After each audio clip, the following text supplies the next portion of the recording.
இயேசு உனக்கு சுகம் தருவார். நீ இயேசுவின் இடத்துல வா, இயேசு உனக்கு பணம் தருவார்.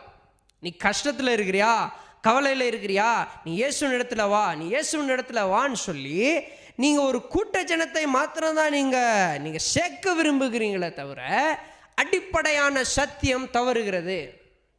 அவன் ஏன் இயேசு கிட்ட வரணும் அப்படின்றத ஒரு கேள்விக்குறி. Why should he come to Christ? Because only Christ can forgive your sins. கிறிஸ்து மாத்திரமே உங்களுடைய பாவத்திற்கு மன்னிப்பு கொடுக்க முடியும். இந்த உலகத்தில் நீங்கள் எங்கே போனாலும் சரி, நீங்கள் எப்பேற்பட்ட பாவத்தை செய்திருந்தாலும் சரி, உங்களுக்கு உண்டதான நீங்கள் செய்ததான பாவங்களுக்கு மன்னிப்பு உங்களுக்கு வேண்டும் என்று சொன்னால் அது இயேசு கிறிஸ்துவின் இடத்திலிருந்து மாத்திரம்தான் வருமே தவிர இந்த உலகத்திலே ரட்சிப்பு வேற எங்கிருந்துமே